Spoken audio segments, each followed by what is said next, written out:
Imagine you are the only one with access to the most intelligent language model available. Basically, the most super duper intelligent ChatGPT that exists. Do you think you will have an unmatchable advantage? The truth is, probably not. From my experience building a seven-figure marketing agency for the last few years and using AI on a daily basis, I personally don't think it matters how powerful AI models become over the next few years. Maybe I'm wrong, but think about it for a second. Over the next 3 to 5 years, the status quo probably won't change significantly. If we don't know what to ask of the AI, if we don't give it enough context, if we don't give it the right examples, the right format, we won't get that far with the work we're trying to do with the AI. But there's a way to get around that, and I'll show you exactly what I mean. In this video, I'm going to show you that you don't necessarily need to be an expert marketing specialist with many years of experience in order to create a solid marketing plan. Essentially, you don't need to wait for the right agency, to finally give you results and to finally give you a plan that generates you leads on a consistent basis. ChatGPT can already do that, and that's the beautiful thing about AI. But you need to leverage the right framework and ask the right questions. So today I'll show you how you can get the most of it, so you can finally create a plan that delivers you consistent results. In this video, I will show you how you can create your buyer persona, your marketing funnel, your marketing budget allocation, and your channel strategy. If that sounds overwhelming, we will do it in a matter of minutes. What we need to do first is drag drop the template that you downloaded into ChatGPT. If you don't have the template yet and you came to us from YouTube, the template link is in the description below. Now, before we jump into the prompts you need and also some of the things you need to consider with building your strategy, if you're unsure about the strategy you created after this session, we do offer a free consultation. Just go to our website and get in touch with us, and we will book in a consultation for you. Essentially, it's a full one-on-one session with an expert digital marketer who can give you some tips, some ideas of how you can improve your strategy, and maybe some things you need to consider before executing it. Okay, so let's get started. So we dropped the template into ChatGPT, and now we're going to start off with doing our buyer persona. So as you can see, we drag drop the template into here, and starting with the buyer persona, the prompt that you want to do is, please help me complete the buyer persona section in this PDF, targeting. In this part, you really want to put who your target audience is. So basically, it's your ideal customer for your business. In this example, let's say our target audience is first home buyers in Australia. Okay. So let's say our business is a mortgage broker business. We provide loans to first home buyers. And then you want to give them some context. So obviously say my business is a mortgage broker firm. Okay, so you would say the same thing for your specific business. So essentially what the buyer persona is used for in your marketing, some of you may already know, but it is really good to leverage when you're creating your content, whether it's your blogs, whether it's your paid advertising, just knowing how to communicate to your ideal customer. I'll show you in a sec what I mean, but it also will give you information about how you should be targeting them on different like paid ads platforms like Google or Facebook. The buyer persona will really give you all that information, from creating the content of how you need to message and attract your customers to how you will be targeting them on different platforms. So here we got a little bit of information about the buyer persona, just a bit of a buyer, a bit of, who are they, a bit of characteristics about them. Their challenges, goals, pain points are all the sort of information you need in order to create marketing content for them, whether it's your ads, whether it's your blogs, whether it's information addressing their pain points, the messaging in order to get them to, see your content. That's all the sort of stuff that the buyer persona provides. Their influencers, their go-to platforms is obviously the information you need in order to target them, in order to find them on different places online, whether they're using Facebook, whether they follow certain influencers. So you can basically target the influencers on YouTube, for example, in order to push them advertising in different ads. And finally, the last part will give you a little bit of information of how you can create content in order to answer their questions, and also what sort of lead magnet, what sort of like content you can actually create in order to get their details, whether it's a first buyer's guide or a quick checklist to buy your first home. A lot of businesses use lead magnets in order to get their customers' details. So for example, you can advertise like a first home buyer's guides on Facebook, and in order for someone to download it, they have to provide their name, their email, and their phone number. And that way you can nurture that lead later, call them, contact them, put them in your email list, and so forth. So one of the biggest challenges I see with many businesses that we work with is that there's no plan or strategy in terms of how they are distributing their marketing budget. So for example, businesses that are just starting out, they'll probably want to dedicate a lot of their budget in paid advertising to get their brand out there, to get more leads, to basically get more traction. Businesses, on the other hand, that are already pretty established and are looking for more long-term strategies, they might be investing more in SEO or creating organic content. So every business really needs to take that into consideration, where they are at in their maturity and how they should be distributing their budget, because there's so many different ways you can invest your marketing budget, whether it's paid advertising, whether it's SEO, whether it's email marketing, whether it's content creation. There's different pillars, and you need to invest that budget based on what your business needs. So I'm about to show you how we can distribute that budget. So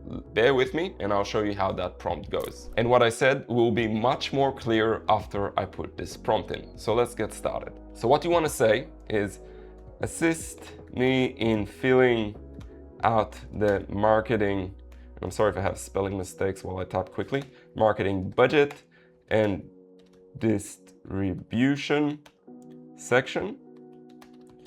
My business revenue is, and then provide the business revenue. Let's say it's like, let's say it's $1 million a year. I'm willing to dedicate, usually it's 5 to 10%. Usually businesses will put about 5 to 10% of their revenue, of their total revenue, back into marketing. So let's say 5%. 5% to my marketing budget. I'm interested more in, let's say, medium-term results. All right. If you open the template, you can actually see how that marketing budget distribution is structured. So that will give you an idea of how the template works on the inside. But essentially, for this prompt, you can just put whether it's medium, short-term, or long-term horizon for your results. So annual marketing budget is $50,000. We said medium term. Our annual marketing budget is $50,000, and our template recommends the following distribution. So it's pretty heavy on paid ads for medium term. It also distributes some of the budget to SEO, content marketing, and email marketing with these percentages. It gives you the monthly budget and annual budget. So it really depends how you want to dedicate that budget, whether it's monthly or annually, but that will give you the results here. I can also see that it gives us some recommendations for the different strategies, which is pretty great. It actually went above what I expect from the template. It actually went a step further, which, as you can see, once you give ChatGPT a bit of structure, it goes a little bit beyond what is actually in the template to give you more value. You can see it also gives us like key performance criteria. So for example, for paid advertising, a click-through rate of 5 to 10% is actually really good. Conversion rate, so once people land on your landing page, this is sort of the percentage you want to get there. It also gives you like the average cost per lead you should be expecting for this industry. I'm not sure how it went into that calculation, but that is actually what we usually able to achieve for mortgage brokers. Around $50 to $150 is actually a pretty decent cost for getting leads in that industry, which is interesting that it got it. If you're still with us at this point of the video, we would highly appreciate a like. It helps us reach out to more people with this content and obviously give more value and get more channel viewers. Now back to the video. So now we're going to create the most exciting part, which is your marketing funnel. So the prompt you want to use here obviously needs to reference the buyer persona in order for it to create the marketing funnel, because the marketing funnel is really much built around the buyer persona for your business. So we're going to say use the buyer persona details to complete the core marketing funnel section. This is really interesting. Every time I go on ChatGPT and put the same prompts, it delivers something different. However, every time the content changes, and from my experience over the last maybe 2 years, we've been using this template with ChatGPT, the response of the AI improves. So we're giving it the same sort of information and the content comes back over the months somehow optimized or even better or more easier to digest, which is interesting. But essentially you really need sort of structure to work with the AI model, like the template and the prompts, in order for it to complement what you're trying to achieve. So for example, in the top of funnel here, you can see that it's giving us the type of business content we should be creating for the buyer persona, examples of content you should be having at the top of funnel. Your lead magnet gives you some ideas what should be included in the lead magnet, what's the purpose of the lead magnet, which is great. Deep dive content is sort of like more middle of funnel content you want to create in order to warm people up, give people case studies. So essentially the middle of funnel is more about building trust. So you can see that in this example, it's giving us case studies, webinars, video breakdowns, success stories. That's all the information you sort of want to communicate to people that already engaged with your business. So the next stage is your foot in the door offer. So it's sort of like, you know, free consultation, free borrowing capacity session. So essentially this is sort of an invitation, usually a freebie for first home buyers to engage with the mortgage brokers, see them face to face, you know, give them some sort of consultation about, you know, where they can buy, how much they can borrow and so forth. In our template, we also have like the email marketing sequence. So when, you know, people are giving you your email, it gives you an idea of what should be your email sequence, or, you know, an automated email sequence that you can create in order to warm these people up following your funnel structure, which is really important because it sort of gives them the right piece of content at the right time. So if people, you know, just downloaded your lead magnet, you start with, you know, deep dive content, maybe giving them a case study, maybe a little bit of social proof in the form of testimonials or something like that. Then it goes down to your foot in the door offer. So whether it's an invite to a free consultation, maybe a borrowing capacity session, like how much these first home buyers can borrow, and your core offer, you know, outline your services, you know, what's included, how long it takes. That's sort of like the emails you would provide at the end for people who are almost ready to make a decision. We are almost done. We did the buyer persona, we did the marketing budget distribution, we created our funnel. All this sort of information is really to help you as a marketer or as a business owner to put a bit of structure around your marketing plan and also understand where your money should go in a very systematic approach. The whole idea behind it is that you make the most out of every dollar you invest in your marketing. So, you know, whether it goes towards creating content, whether it goes towards paid ads, whether it goes towards SEO, you are creating a structure for those leads to basically get the right piece of information at the right time in terms of their awareness of your business. So for example, a person that never heard about your business and you come to them and say, hey, free consultation, or, you know, book a session with us to discover your borrowing capacity, maybe they don't trust you yet. Maybe they're not ready to take that action. So what you want to do with that sort of person is obviously give them value, a lot of value, information, show them that you know what you're talking about, whether it's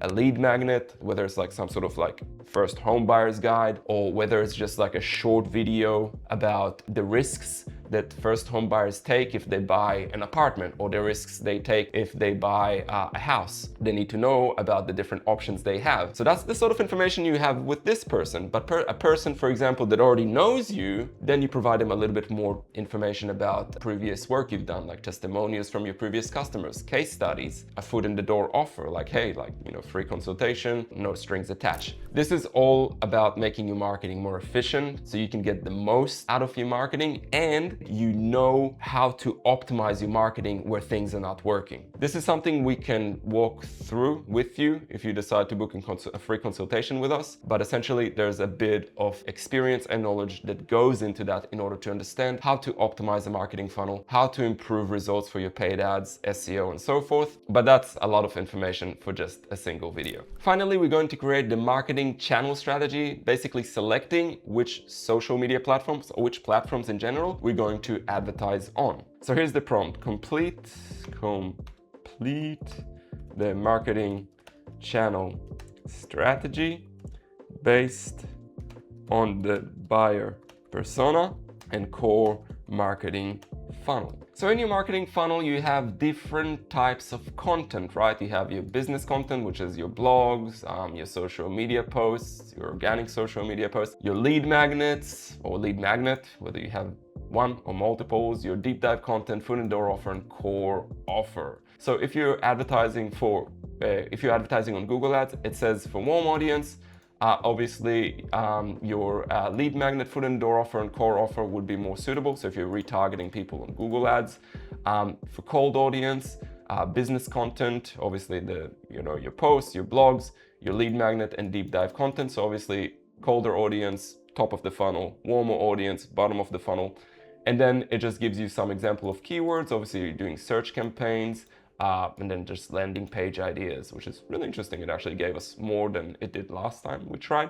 What I propose when it comes to your channel strategy, basically which online platforms you're going to advertise your business, is that you only choose 2 or 3 when you're starting out. Even if you're a medium-sized business, do not try to spread yourself too thin across different platforms. Don't try to advertise on TikTok, Facebook, Instagram, Reddit. Don't go out there trying to capture them all. Focus on a few, 2 or 3 is enough. Again, there's almost no limit to the amount of work that you can do in order to improve your results for those platforms. By only focusing on a few platforms, you'll be able to optimize faster and learn the algorithm behind those platforms and really get good results, whether you're a small, medium, or even large corporate. It's better to focus on a few platforms than try to capture all of them. Unless you have a multi-million-dollar budget for your marketing, I would recommend to only focus on 2 or 3. And this is it. We pretty much built your marketing strategy in about 20 minutes. So this is all it takes really. And you're following a really proven, tested structure to improve your business. You'd be surprised how many businesses out there, even ones that have their own marketing teams, do not leverage a strategy like that in order to get better results for their marketing. Finally, if you want your marketing to work harder for you, to improve what you're already doing, which may be working, maybe not, but anyway, in this channel, you will learn a lot, and we always provide more value in the form of videos that talk more about how you can really get better results. So subscribe, check some of our other videos, and I hope to see you in the next one.